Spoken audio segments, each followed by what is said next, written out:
I couldn't help but think about what she had to go through and what she had to do to be able to be focused, to overcome what she had to overcome, to do that and activate that passion that she had within herself to learn. An article read in the newspaper, she had a hunger to learn. My book is entitled, You Gotta Be Hungry. It's a different space. It's no time to waste time. Life ain't playing with us. This pandemic isn't.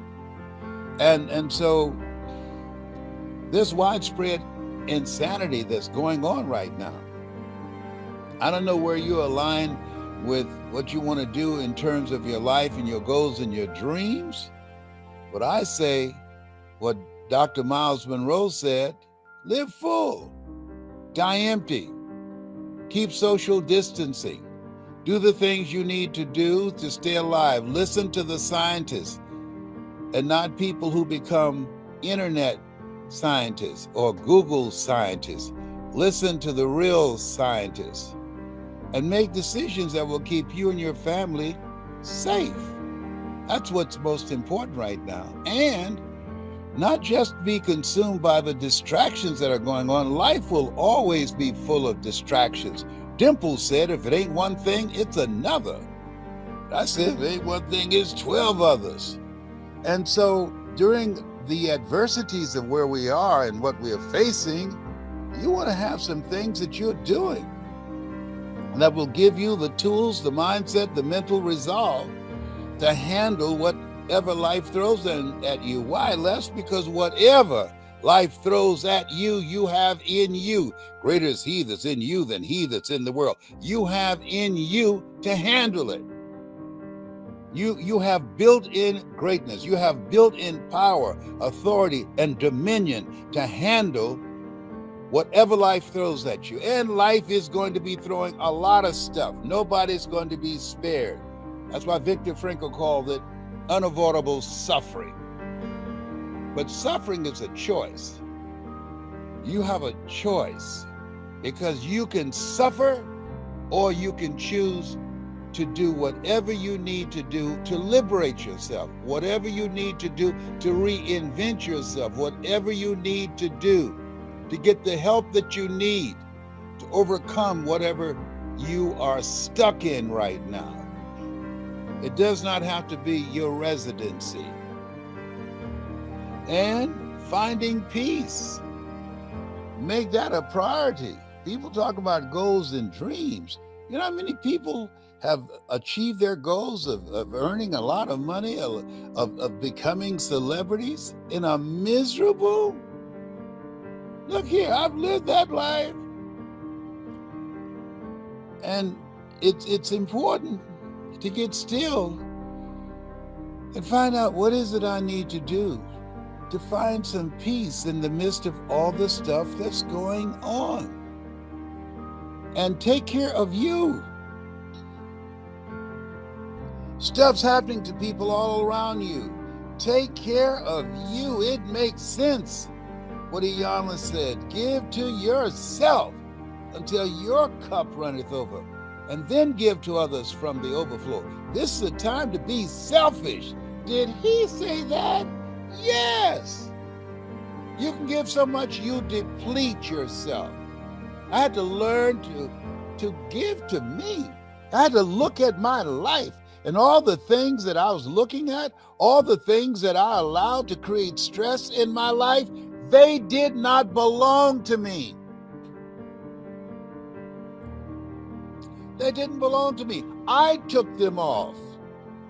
And I made a conscious, deliberate, determined effort. I don't want this anymore. No. I'm getting this off me. Because life has no duplicate. We're supposed to be happy. We're supposed to live a happy, healthy, prosperous life. And you can't be happy and you can't live a prosperous life and a successful life if you allow yourself to be burdened with other people's things. Give to yourself until your cup runneth over, and then give to others from the overflow. And I had to learn to do that. I had to look, because sometimes you can be so busy taking care of other people's business and you realize, wait a minute, this is not my stuff. Why did I take this on? And let me serve notice to you. The people that have been using you, they're going to get angry because they want you to be distracted and do what they want you to do and do the work that they're supposed to be doing. See, here's what I know. When people get sick and tired of being sick and tired, they'll do something about their situation. That's what I know. During even this place where we're, just imagine, it makes a powerful statement about what's going on right now. Kanye West had a stadium, 20,000 people per set, paid for a listening party. During the pandemic, people showed up, crowded, some with masks, some without masks, to listen. Woo! 40,000. Let me tell you something. If we had an announcement saying, if you have goals and dreams, we're going to have an event, and all it will cost you is $97 or $100, same money you gave Kanye for him to walk across the stage with a stocking cap over his face to listen to music. Now you can listen to something that can change your life. The same group of people, will they show up? No. In 7 different languages. No, no, no, no, no, no, no, no. Whoa. Jesus said, all power is in my hands. Oh, by the way, the poor will always be among you. Wow. Remember what Reverend I said? The best thing you can do for poor people is not be one of them.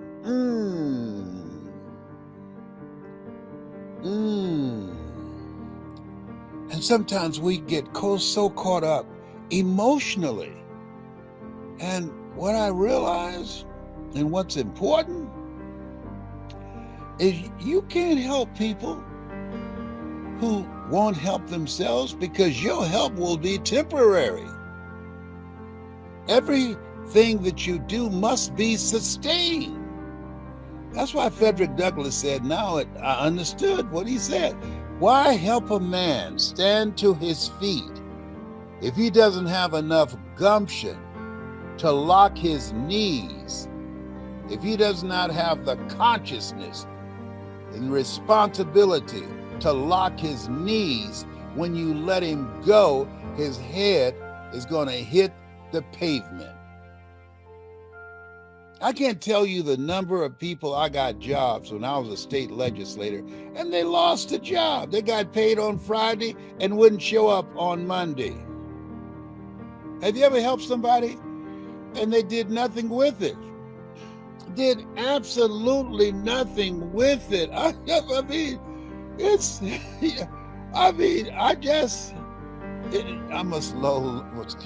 overcoming being a slow learner. Have one of my granddaughters. I poured into her and all that I did. She said, thank you. Did she say thank you? I don't remember. But let's say, I'll give a benefit of the doubt. Thank you, Grandpa. Place I took out of, she went right back. The school that I paid for, the degree that I helped her to get, not even using it, doing something else. All that time, all that energy, all that work that I put in. Look, I'm 77. They should be given to me. See, your children should do more than what you've done. I did more than what Mamie Brown did, or Dorothy Bell, my birth mother. Your children are to earn more money than you, because they stand on your shoulders and would what you have done with your life and what they do with their lives, they should go further. That has not happened in this generation. One of my kids told me, I asked him for some ideas. Oh, I'm not going to give you no ideas because you don't listen to your children. Duh, I don't listen to broke people. Look here. No, are you kidding me? You need to be listening to me. Oh, you need to be listening to me. And one of my kids said, oh, you act like your kids owe you something. No. I'm just exploring how we can do some things together. Okay, that's fine.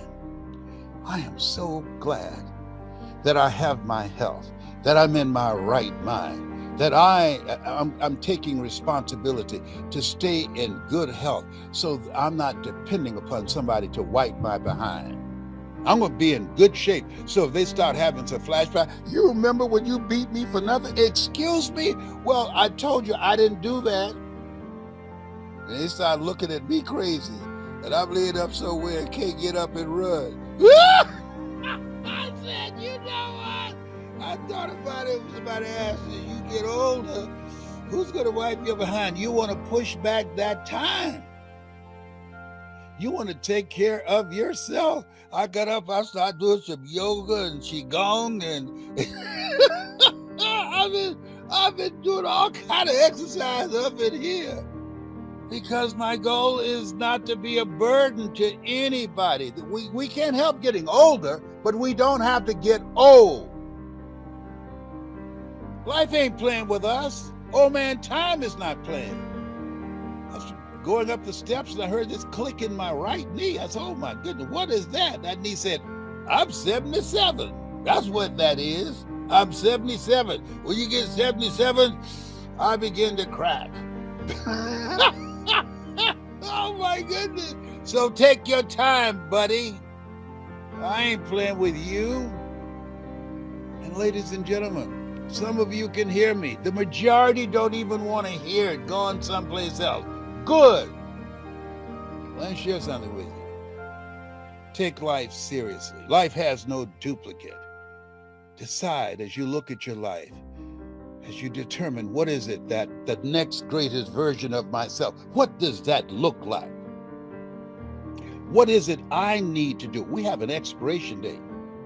We can push it behind us if we want to.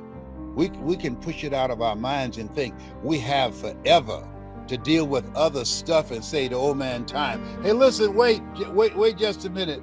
Les Brown's got some stuff he's dealing with his children or his grandchildren or his baby mama drama and all kind of other stuff. Just wait just a minute. And then we'll start the clock again. No. You got to be present in mind. You have to monitor and manage the priorities in your life. Guess what number one is? Your state of mind. Having peace of mind. Having your health. If you don't have your health, you can do nothing. It's cute to say, oh, your health is your wealth. Absolutely. But we run past that. Having the discipline. Having a routine. Having a strategy that says, I want to be here. One of the goals I have, that I wake up every day to get off the medication they put me on. The Cancer Centers of America. At no time, any of these doctors I've seen, whether it's a Cleveland Clinic or Cancer Centers of America, anywhere I've been, saying, look here, here's a strategy. These are the pills that we prescribe for you, but here's a strategy that can help you get off these pills. Has anybody told you how to get off the pills, Les? No. Are you upset about that? No. Why? Because I know the pills pay the bills. This is a partnership. And I'm the lead partner. And I do my research. And I'm going to do what I need to do. In spite of them injecting me with steroids, this is not my destiny. No. I'm getting off this. I'm losing this weight. No, I'm reversing this type 2 diabetes. I'm going to fight. So I'm not popping pills all night. And I asked them questions. Is this addictive? Oh, yes. Oh, don't give me that. Guess what they did? They put it in prescription. So when I went to Walgreens, I asked the question. Here's what I'm here for. And I asked them, that particular pill that you just mentioned, is it addictive? They said, yes. I don't want that. You can keep that. Give me the other ones. Look at those. Are they addictive? Any of those addictive? No? Fantastic.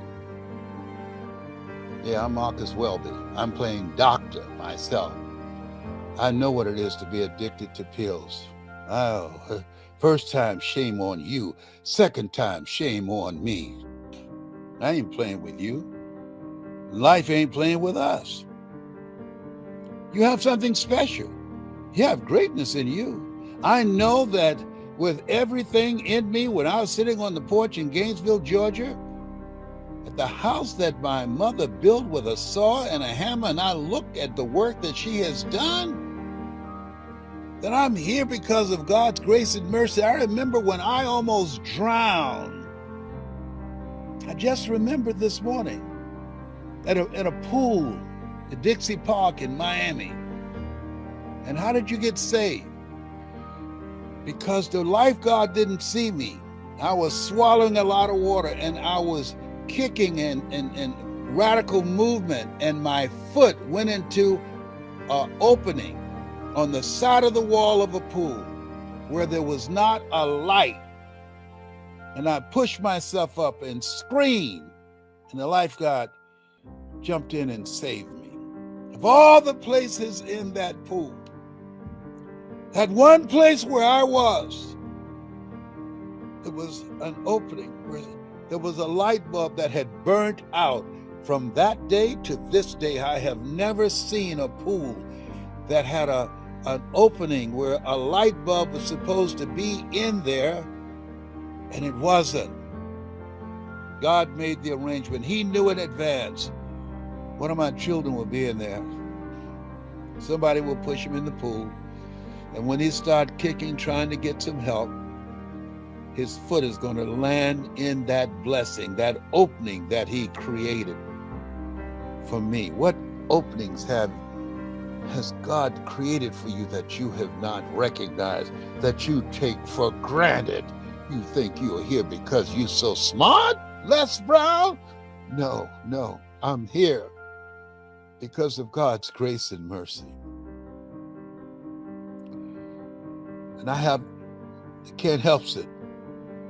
I'm here for him. He's spared me so many times. I've had 2 guns drawn on me, and one guy pulled the trigger and it got stuck, and it didn't go off. I'm here. I was at a red light that changed, and I heard this voice said, "Don't move," and somebody ran the light. I'm here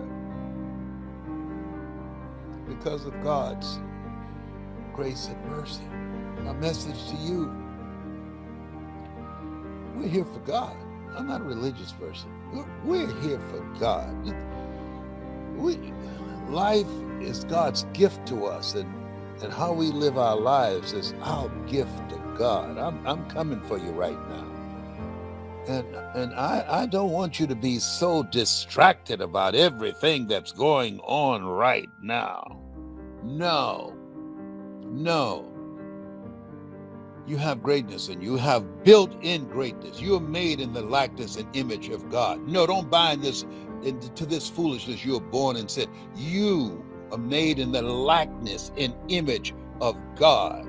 Sin means, in the Aramaic language, falling short of the mark. You are made in the likeness and image of God. You have built-in greatness. You have authority and dominion and the power in you to handle whatever life throws in your direction.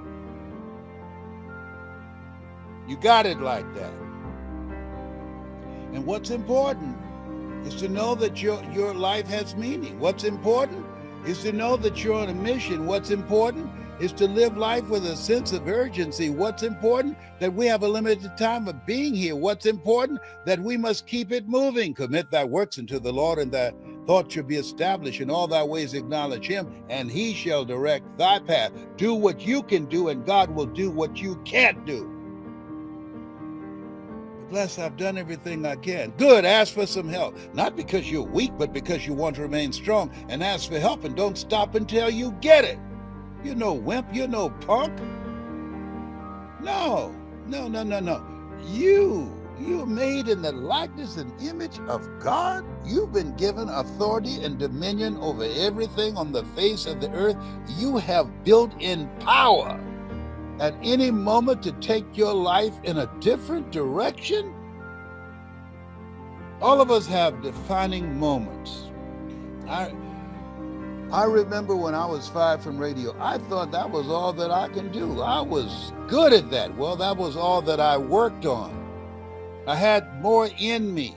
Helen Keller said, when one door closes, another door opens, but most of us spend so much time being depressed, being angry about the closed door, we don't see the open door. If you've lost a job, you haven't lost a job. If a job has been removed from your life, guess why? They had to make room for you to become an entrepreneur, for you to learn how to sit in front of a computer and learn something now that you don't know. You now have to live your life in such a way that you want to learn something today that you didn't know yesterday. If you're not willing to learn, nobody can help you. But if you're willing to learn, you can help yourself. No one can stop you. People are doing it every day, making money left and right. More millionaires are being created during the pandemic. And after the pandemic, the money has not left the planet. Just the people who are hungry. People that are hungry are focused. People who are hungry are looking for ways to win in spite of the adversities. People that are hungry refuse to give up. People that are hungry operate under the philosophy of life knocks you down. Try and land on your back, because if you can look up, you can get up. Got comeback power, as Willie Jolly would say. I ain't playing with you, I'm coming for you. Because our children are watching us. They're watching us. And many of them are not looking at good role models. That's why the suicide rate among young girls, 12 to 17, has increased 51%. Are you kidding me? People dying to get here, and people living here committing suicide. Come on now.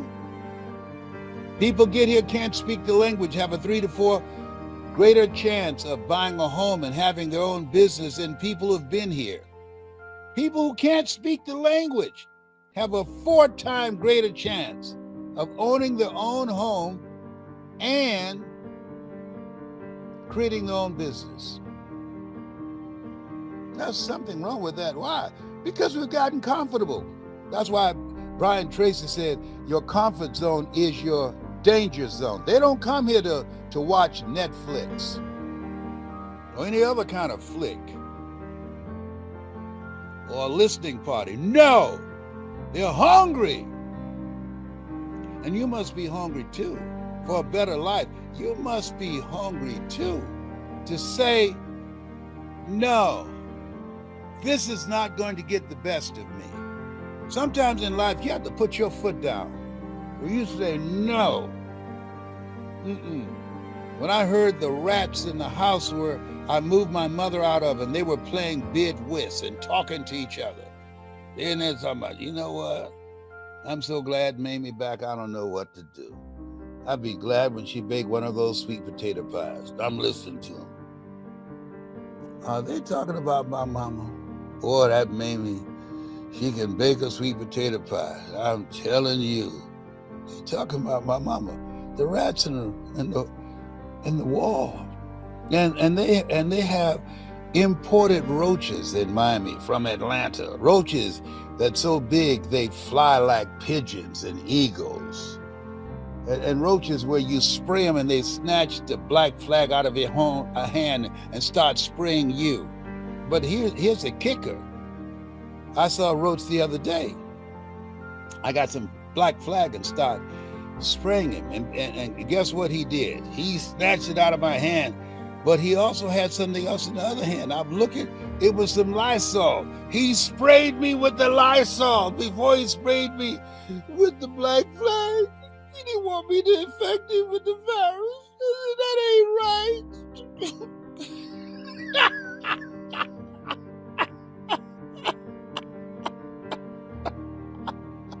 Woo!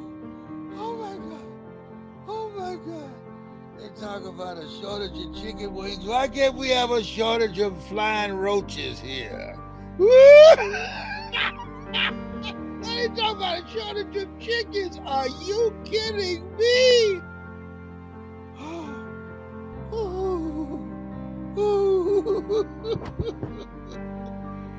Let me my medication wearing off. Let me leave this with you. You're listening to me because you and I are cut from the same cloth. We're branches of the same tree. You have something special. You have greatness in you. God had a lot of choices. You and I, we were created out of 400 million sperm. We were chosen. God had a lot of choices. For us to be here at this point in time, we were made for this point in time in history. A reckoning is going on. All hands on deck. Evil prevails when good men and women do nothing. All hands on deck. There are three kinds of people: those who make things happen, those who watch things happen, and those who don't know what happened. You are here to make things happen. Life is God's gift to us, and how we live our lives is our gift to God. What gift are you creating?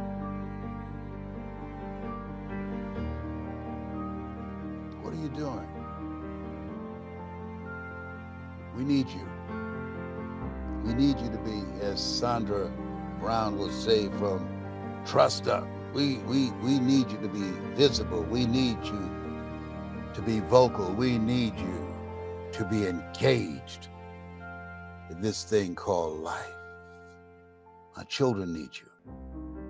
Our children's children need you.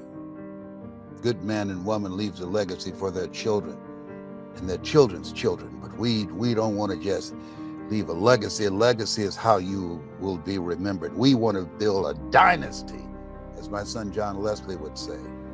A dynasty is something that as you build it, you won't be forgotten. Wow. As Tola would say. If you can feel me, if you know what I'm talking about, that you realize that this is a different space, and that if we're going to make it in and out of the pandemic, we must bring a different kind of energy, a different kind of commitment, passion, and drive to create a life that we can be proud of. Life is God's gift to us, and how we live our lives is our gift to God.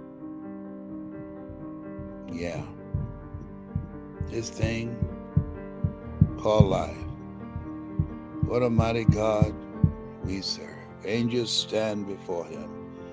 Heaven and earth adore him. What a mighty God we serve. I hope you've enjoyed what I've shared as I was rocking in a rocking chair on this porch in this house that my mother built. I bet she never thought about one day the son that she had in Miami, Florida, with his twin brother, will find his way to Gainesville, Georgia, and he will sit on this bench with the brother that he did not know he had, George Rucker, as he listened to stories about me from his brother that he did not know he had. And he would be moved and inspired by the work that I did when he walked through the house and saw the newspaper clippings about my accomplishments.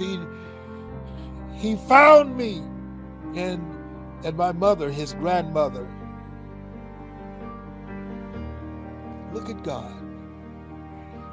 Let me share something with you. Don't give up.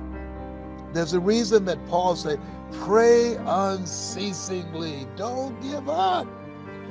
The prayers will fortify you. Don't give up. Keep moving. Don't give up. Do as Mary McLeod Bethune would say, pray as if everything depends upon God. But work as if everything depends upon you. There's a destiny in you. There's a greater calling in you. There's a work for you to do. That's why you were chosen for this time in history. History is being read, but it's also being written by people like you. That's why you're listening to me. I guarantee you, nobody who went to a listening party are listening to me. I'm an old fuddy-duddy, old Uncle Tom. He ain't listening to me. No. But you are, because you and I are cut from the same cloth. You are, because we're branches of the same tree. You are, because what's in me is in you. Life is a fight for territory.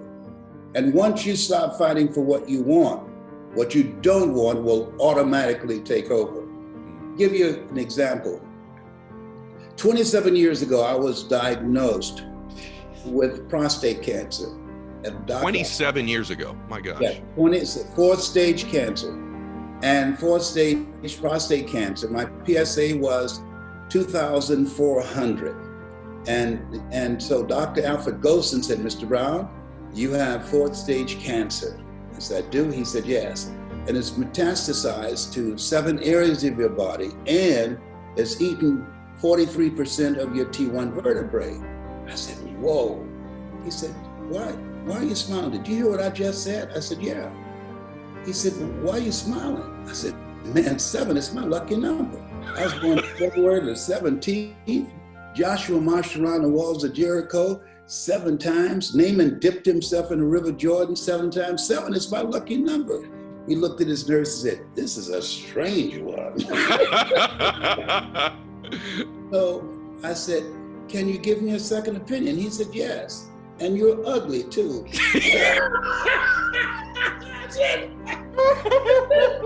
You just called me ugly, didn't you? You didn't go there. He said, you're ugly. What is it? He said, but you got this. You got this. I don't tell patients that they're terminally ill.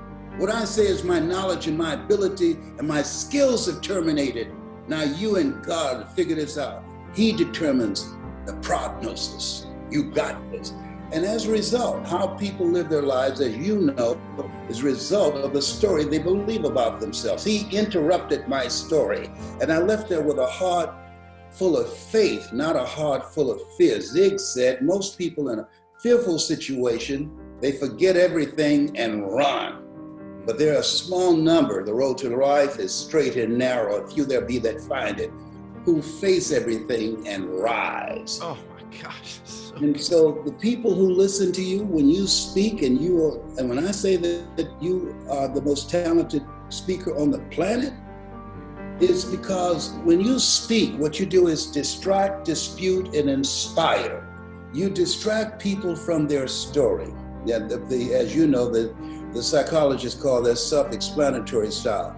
And through the execution of your presentation or the guest that you interview, that you dismantle their current belief system and inspire them to become, as Mother Teresa would say, a pencil in the hand of God and start writing a new chapter in their lives. That's what you do with the products that you have, the guests that you have, and how you have decided that you are going to live a life that will outlive you.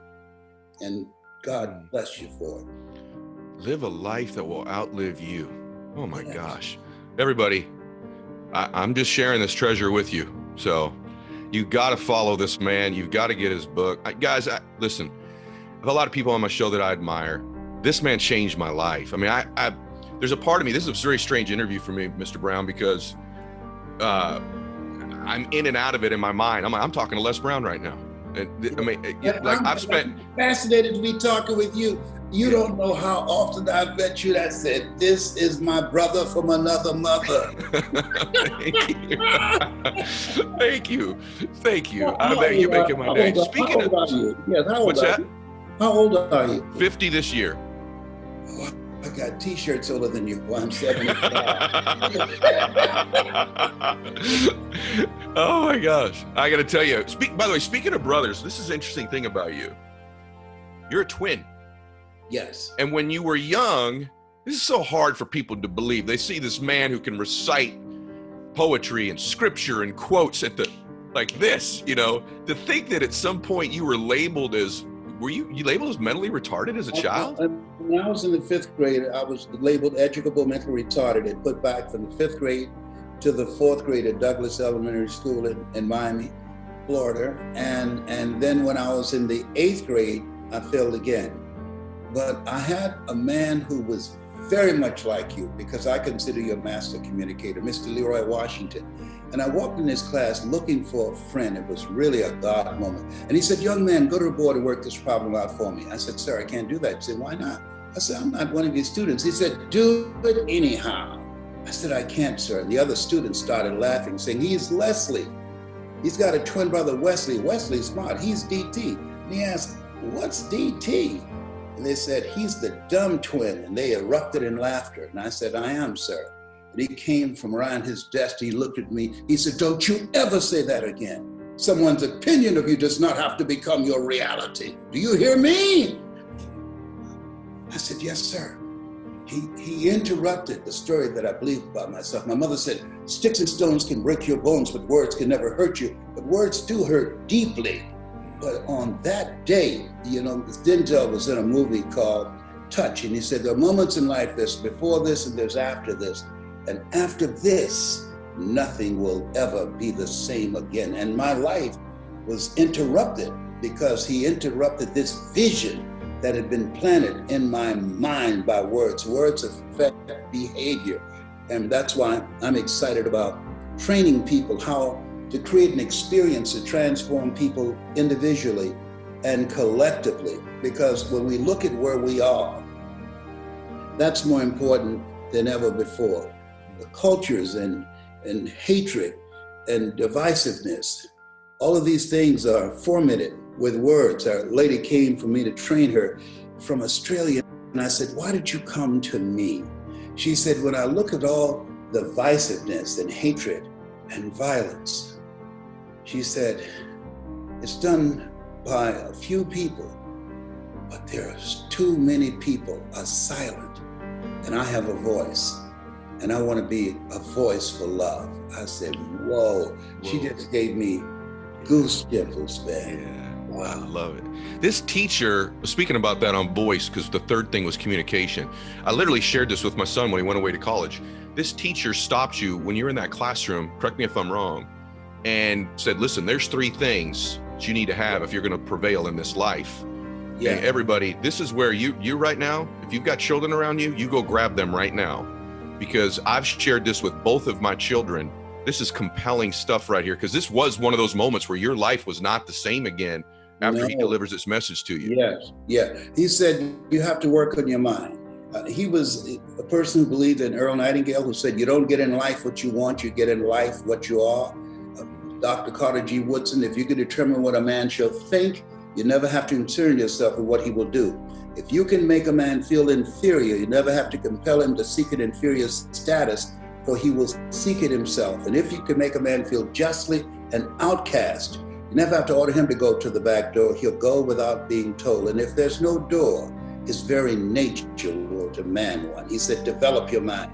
Next thing he said, "Practice the principle of OQP, only quality people." Today, in order for us to make it, even before the coronavirus, the suicide rate in America had increased by 32%. Today, in order for us to make it, we have to create what we're doing now, collaborative, achievement-driven, supportive relationships. One of the major issues we're facing right now is loneliness. And one of the major determinants of a long life, I thought it would be plant-based diet or becoming a vegetarian or a vegan or exercise. It's positive social relationships. That's the main factor. And the third thing that he said, Mr. Brown, develop your communication skills, young man, because once you open your mouth, you tell the world who you are. Your ability to communicate humanizes you, and you explain it so well when you talk to people about the number one skill that they need. If they're negotiating, if they want to advance their careers, if they want to create a movement, they want to promote their business or promote themselves. That skill, had I not had that skill when I was fired from working for the Mamie sanitation department, if I didn't have the ability to communicate, I would not have been able to be a salesman at Sears or do door-to-door sales. I would not have been able to become a disc jockey. I would not have been able to become a state legislator in Columbus, Ohio, and pass 14 bills my first term. And I was elected the third term, 3 terms, and then my sister called me and said, "Leslie, are you sitting down? What's wrong with Mama? Mama has breast cancer." I said, "I'll be right there." She said, "Leslie, you don't have to come. We found a good nursing home for her." I said, "Listen to me. No." She adopted 7 will be there when she takes her last breath. And I left that day, and I'll never forget when I rung the doorbell. A friend of hers named Miss Mildred, she came to the door. She said, "Oh my God, Mamie, Leslie's here." And I heard my mother's voice said, "I knew my boy would come. I knew my boy would come." And I came in and her things were packed. I said, "Unpack everything." I said, "Mom, I'm here. I'm here." And so it's— Wow. This thing with your mom, do you know who Art Williams is? Do you remember Art Williams? He used to be a speaker. All you can do is all you can do, and all you can do is enough. But there you go. You do all you can do. I study everybody. I know you do. Listen to you. Zig Ziglar. If you give enough people what they want, they'll give you what you want. Jim Rohn, when the end comes for you, let it find you conquering a new mountain, not sliding down an old one. I study them all. Because the reason I ask you this is, when I introduced you as the greatest speaker that I've ever seen, and by the way, I think that shortchanges it. I believe greatest teacher, communicator that I've ever seen in my life. And the other one that made the impact on me was Art Williams, who I know you would both agree with.